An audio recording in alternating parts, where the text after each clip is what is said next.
Brendan Dillon has been suspended for 3 games, and now the Jets are in the lurch. In comes Logan Stanley. Is he ready? We'll talk about that on tonight's episode of Locked On Winnipeg Jets. You're Locked On the Hockey Jets, your daily podcast on the Winnipeg Jets. Part of the Locked On Podcast Network, your team every day.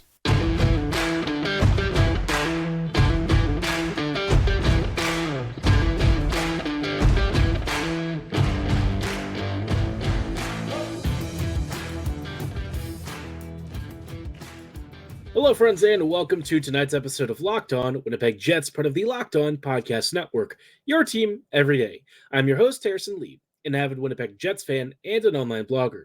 You can follow me on Twitter at HLLivingLoco and at LO_Winnipeg Jets. Thanks for making Locked On Jets your first listen of the day, every day. If you like what you're hearing, be sure to like, follow, and subscribe on all of your favorite podcasting platforms and YouTube. Doing so, of course, is always free of charge and ensures you never miss another episode. Most of all, though, we just love and appreciate your support. Tonight's episode is brought to you by FanDuel. Download the FanDuel app and make every moment more, because right now new customers can get $200 in bonus bets if your best bet of $5 or more wins. Visit FanDuel.com/lockedon right now to get started. Now, like I said, the Jets are about to be without one of their best overall defenders on the team in Brendan Dillon. He is suspended for 3 games. And if you're wondering whether that's really fair, it's a tough one, right? Let's talk about the Achari hit. We mentioned it last episode, and the bottom line was that Dillon was just trying to step up at the blue line, do a zone entry denial, which is really not that uncommon. We see it all the time, and in many cases, Dillon has done this probably countless times throughout his career, and typically doesn't hit players in the head. In this case, Achari wasn't quite looking for it, and when Dillon was cutting across and rearing up for what should have been a pretty standard, pretty normal goal line or blue line denial, unfortunately, Achari had his head down. Dillon didn't really hold up as much as you'd maybe want, and he kind of led with the shoulder into Achari's head. Look, it was kind of a bang-bang play, and I don't think Dillon whatsoever imagined that this would be the outcome. I'm sure if he had have known it would have been a principal head contact issue, he would have held up and it wouldn't have been this situation. But at the end of the day, the onus is ultimately still on the players initiating the hit. And whether we like it or not, if this was a Jets player who was on the receiving end of it, we'd probably be asking for Dillon to be getting the book. So, it is what it is. It's unfortunate, but I do feel like, given how Dops has traditionally ruled on a lot of other hits, it just feels a little harsh. If it was 2 games or a game, I'd be fine with that, I guess. But 3 games feels a little stiff. Is it justified? Technically, yes. But we know that the Dops wheel of justice tends to be really random, and it's hard to know what exactly you're going to get out of them. So a little bit frustrating. I'm sure a lot of folks have spent some breath kind of yelling about the fact that the justice system with the NHL is really random. And, in this case, the Jets are kind of getting, one of the worst outcomes for something that at times hasn't really been punished this harshly. But it is what it is. At this point, there's no use complaining about it. Now we're going to have to see what the Jets do with the blue line, because Logan Stanley is currently slated to draw in for at least the first game tomorrow against the Philadelphia Flyers. And I'm going to be honest, we know that Stanley really isn't an NHL defender. Unfortunately, that's been proven time and time again. And I think at this point, even when he's with the Jets and in the lineup, we've seen that Bones tends to shelter him pretty aggressively. So in that light, 3 games without Dillon and having Stanley fill in for all 3 probably isn't that realistic. If I'm the Jets and, I just saw that Axel Jonsson-Fjallby just cleared waivers yesterday or earlier today, in this case, the Jets probably should waive Toninato and bring in Ville Heinola.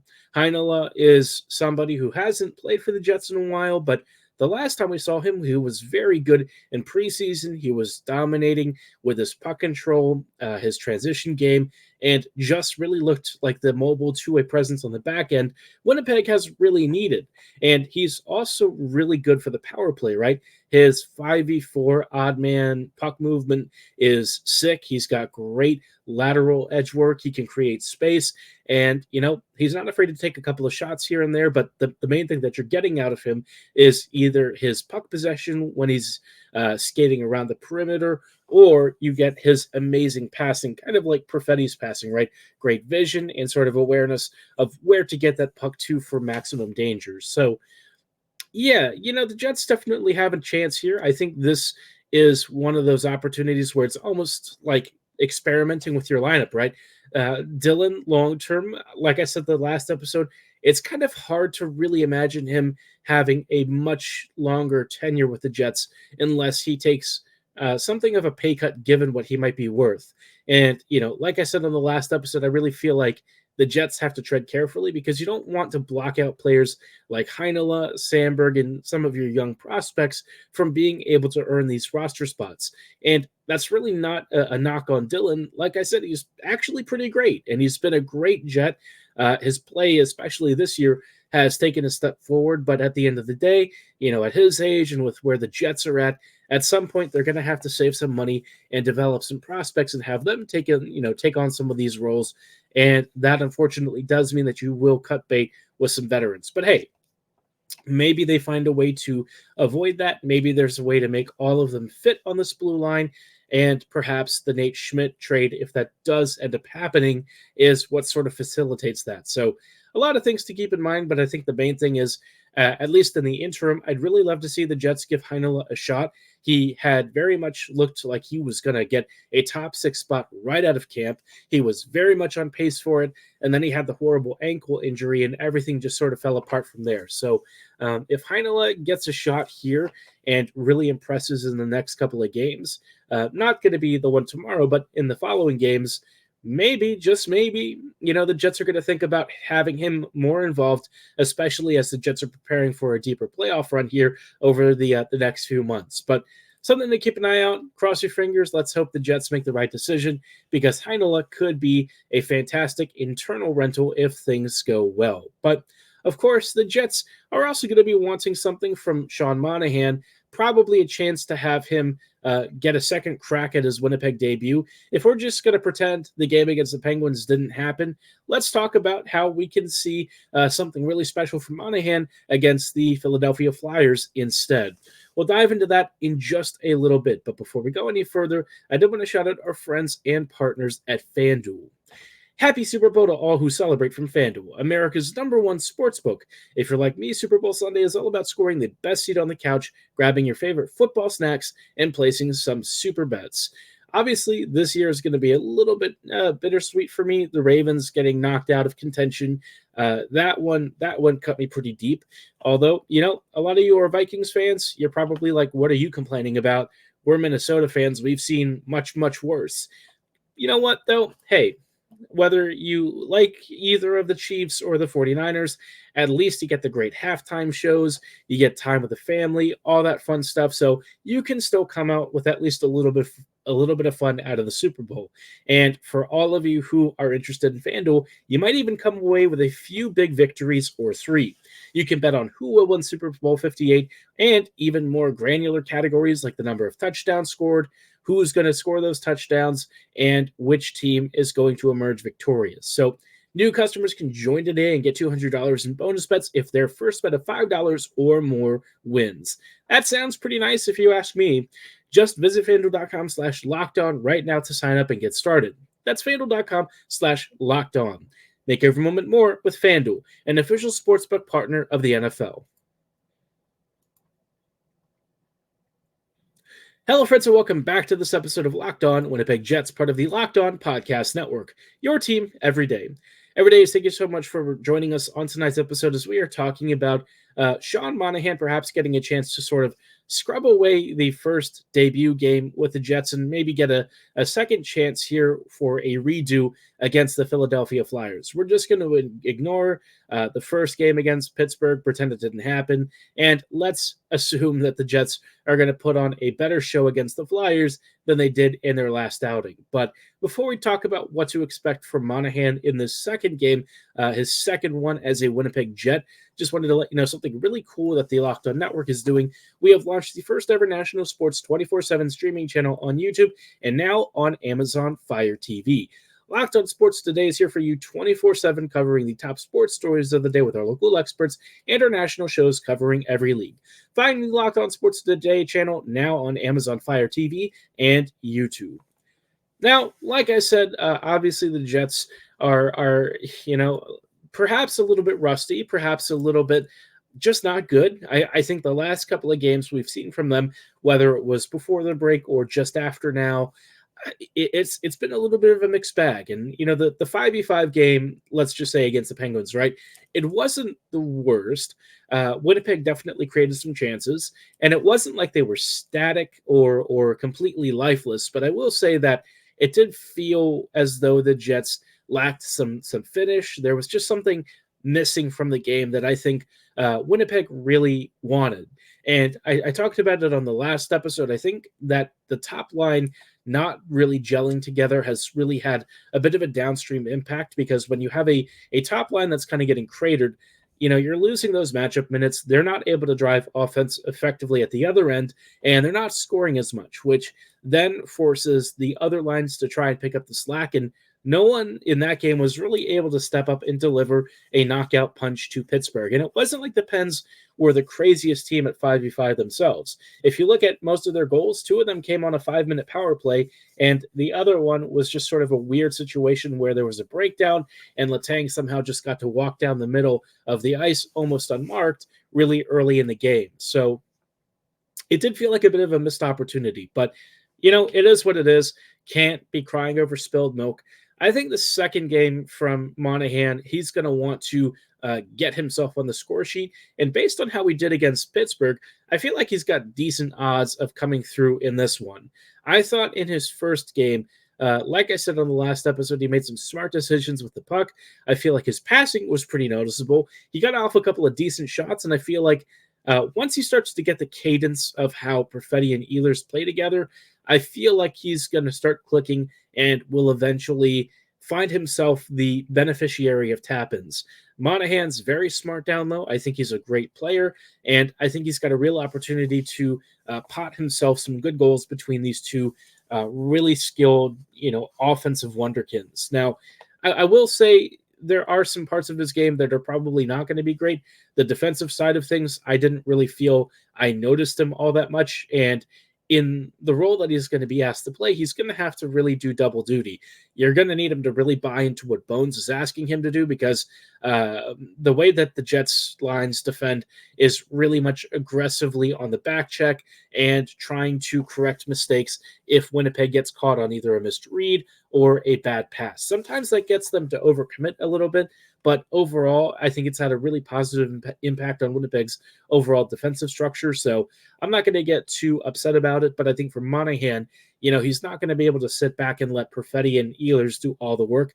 I do think that, we'll see some hopefully better two-way play from him, because if he's not scoring, then at least, having him be a solid two-way defender and somebody who can perhaps chip in on the back check a little bit more effectively would at least add a little more value. Because we all knew coming into this that the defensive side of his game was probably going to be one of the weakest points, and I think if he continues that, that's not going to be great for the Jets. But let's hope that, if even Kyle Connor backchecks now, right, and does some man marking and stuff, there's nothing to say that Sean Monahan can't do the same. But at the very least, let's hope that in the second game, he gets a chance to pot a goal or something. I feel like Winnipeg is just scuffling a little bit finishing wise, but hey, every game's a new chance to break out. And I'll say this, I think Winnipeg fans are all very much worried about last year's January slump happening again. And as I've said on previous episodes, I don't think that's this necessarily. There are some similarities, but I don't think it's to a degree where I'm starting to hit the panic button yet. But I will say the Jets have a couple of key problems to work through, and Lord Almighty, they have got to find a way to score on the power play, right? If they get anything against the Flyers, they have got to punch one of those home against Philly's PK unit, because like the Jets power play just looks like it's down in the dumps. They don't set up well. They haven't scored much at all. And Monahan was brought in to help boost that unit, but they haven't even given him a chance to because they've been so poor at everything else. So let's hope for an improved Jets special teams outing. I can't keep watching this power play not do anything for like 2-3 minutes at a time. I really want them to finally get some chemistry, to show a little bit more effectiveness, because like, look, the Jets, they were sitting at the top of the Central, but as other teams are catching up and doing better, Winnipeg's going to have to figure out some way to squeeze out scoring if the 5v5 stuff starts to dry up. So Jets, whatever you were doing during the All-Star break on the power play practice unit, let's kind of figure that out, sooner rather than later.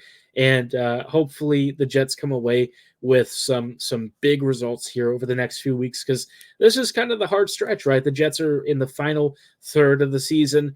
Teams are really gearing up for the playoffs, and Winnipeg hasn't really had deep playoff runs recently to speak of. So, if the Jets are serious about getting into this and going deep, they have got to take care of what's ahead of them. And just ahead of them now, tomorrow, is going to be the Philadelphia Flyers. The last outing against Philadelphia, not so fun. Let's talk about what the Jets can expect with this team in just a little bit. Before we go any further, though, I do want to shout out our friends and partners at Indeed. We're driven by the search for better, but when it comes to hiring, the best way to search for a candidate is not to search at all. Don't search, match with Indeed. If you need to hire, you need Indeed. Indeed is your matching and hiring platform with over 350 million global monthly visitors. And of course, they want to provide you an engine that helps you find quality candidates fast. Ditch the busy work and use Indeed for scheduling, screening, and messaging, all in one fell swoop and with one platform that helps you connect with candidates faster. Indeed doesn't just help you hire faster. Indeed also deliver some of the highest quality candidates around, which, as somebody who's actually used Indeed searching for work, I can attest to the fact that it's really convenient, and I think it provides tons of great categories to put good candidate information into. It helps you match with jobs that actually align with your interests and skill sets. And, it's really fast and easy to actually submit applications. So as perhaps, those of you who are employers out there looking for workers are listening in right now, you really can't go wrong with Indeed. Leverage over 140 million qualifications and preferences every day with Indeed's matching engine, because they want to help you not only find the right candidates, but find them quickly. So New customers and listeners of this show can jump on a really cool offer. We have a special thing with Locked On where you can get a $75 sponsored job credit to get your jobs more visibility at Indeed.com/lockedon. Just go to Indeed.com/lockedon right now and support our show by saying you heard about Indeed on Locked On Winnipeg Jets. That's Indeed.com/lockedon. Terms and conditions apply. Need to hire? You need Indeed. Hello, friends, and welcome back to these closing thoughts on tonight's episode of Locked On Winnipeg Jets, part of the Locked On Podcast Network, your team every day. Every day, thank you so much for rejoining us as we are talking about Winnipeg facing a team that last time didn't exactly go well for the Jets. The Jets are going to be facing off against the Philadelphia Flyers, and if you recall, the last game, that was a little bit painful, if we're being entirely honest. I am not exactly looking forward to this rematch, if I'm being 100% honest. I didn't think it was going to be that bad, but instead, Winnipeg, the past couple of games with them, it's been a little bit more brutal than expected, and I think the Jets are hoping for a big turnaround, right? Winnipeg feels like they need something to break right for them. I know every team goes through slumps at some point during the season, but, the Jets, I think, just need to remind themselves that they are a really good team. They're one of the top teams in the NHL and, certainly near the top of the Central with good reason. They've gotten here through hard work. They've been a great team, and they're about to face a relatively decent Flyers squad that's had a couple of interesting lineup changes, some of which are for not particularly great reasons. But up front, you look at the Flyers roster and you think, all right, you know what? This is a team that the Jets could probably handle. The first line right now is Tippett, Couturier, and Atkinson. And we all know that last time Atkinson, for some reason, who hadn't scored much at all in like 25 or so games, suddenly had a 2-goal performance against the Jets. Let's not do that again, please. That was ugly. Second line, you've got Farabee, Frost, and Konechny. 2 of those players are actually trade targets that I'm very interested in Winnipeg looking at. Neither are coming to the Jets, but you know what? Maybe something crazy happens and Winnipeg somehow ends up with one of these 2 very good players. I'm, of course, talking about Frost and Konechny. Konechny especially right now would be really cool with Winnipeg perhaps looking for a little bit more finishing talent out wide. And Travis is, well, very clearly one of Philadelphia's most talented scorers. And honestly, this Flyers team probably needs to sell more than they should be buying, but you know, it is what it is. I know the front office there is generally pretty smart. I think that they've made some smart choices and they seem to know what's going on with the future of this team and what makes the most sense and what direction they should push for. So maybe the Jets can work out something with a big prospect and a trade package that would work for both parties. Third line, you start to see where there's a bit of a fall off in the talent. You've got Forster, Paling, and Cates, which is a solid third line. Is it as good as Winnipeg's third line? I would think the Jets have the edge here. Although I will say that Niederreiter has been scuffling a little recently. Haven't seen as much from him as I've wanted to. And Appleton hasn't really been able to drive as much either. I feel like, you know, what made Mason so effective at times was his fearlessness in attacking the slot and going towards the net. He's not really done that as much recently. So it'd be nice to see him kind of crash the crease a little bit more. Niederreiter definitely needs to get a goal himself. Lowry could probably use with a bit of a finishing touch. I know Adam has been getting into all the right places, but somehow, you know, the finishing talent that he just doesn't quite have has let him down on a few too many opportunities. So I'm sure he'd love to get the monkey off the back and pot another goal because he's had some beauty finishes throughout his career. Just has not had them the last 2 opportunities. Fourth line, you've got Zamula, Scott Lawton, and Hathaway. Lawton, of course, is a player that apparently teams are calling on. He is a center in a market that is very center thin, and I'm sure teams are at least a little bit interested in him, though I think, you know, for my part, I'm probably pleased that the Jets went with Monahan instead. Not that Lawton is worse necessarily. It's probably about the same, but I just feel like Monahan at least has a little bit more finishing talent that might make sense for what the Jets are lacking. Overall, though, you know, Winnipeg, I feel, has a good chance to come away with some points. I've said that the last couple of games, and it hasn't really gone well. I'm hoping that this time maybe the Jets can surprise us and come away with a big victory. I think this team could use, you know, a bit of a win, something to get them back on track. Remind them, again, that they are a strong team and that they've been here before. They've battled adversity, and they have come out stronger from it. So I feel like the Jets, you know, even with the loss of Dillon, can still come away with a victory. It'd be nice to see maybe if Frost or Konechny are worth going after. Obviously, like I said, I don't think either are realistic trade targets for the Jets just because the price is probably going to be pretty crazy. And if they somehow are within reach, the Jets would do well to be inquiring as to what that price is and whether players like Barlow or Lucius or some combination of that plus, you know, prospects and a roster player would get it done. So, or draft picks and a roster player. But, you know, it is what it is.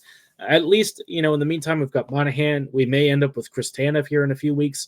That would be pretty awesome if the Jets can pull that off. And, you know, Rutger McGroarty, he's not too far away, and he might be better than most other rentals the Jets could acquire at the trade deadline. So a lot to be excited about, relatively speaking. And I think that, you know, despite some of the not so happy notes in the last couple of episodes, I still think the Jets are in a pretty comfortable position. Let's just hope that it doesn't continue down this trend and that Winnipeg kind of gets away from some of the stuff that they've been doing recently.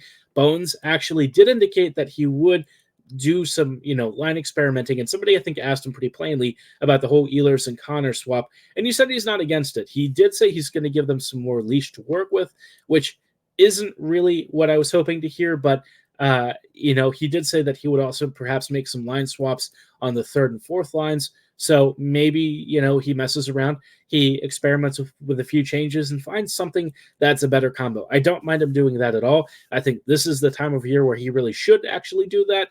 Make some swaps, see if you can spark these groups, get somebody going, and perhaps the Jets can get that scoring mojo again and feel like they are a strong team, because they are. They've proven it before. Now it's just getting back to the consistency and form that got them here in the first place. But let me know how you're feeling about this game. Do you think the Jets are going to win? I am afraid to predict a victory at this point, because I feel like the last few times that I have, the Jets have kind of not really shown up. I'm not going to predict a loss because I hate doing that. But I'll just say I hope the Jets have a stronger outing, and I hope that they have at least one power play goal. That would be really nice. Drop your score predictions in the comments below or at my social medias at HLivingLoco and at LO_Winnipeg Jets. For tonight's episode, though, that is going to be all the time that we have. Tune in tomorrow for some thoughts for Jets against the Flyers.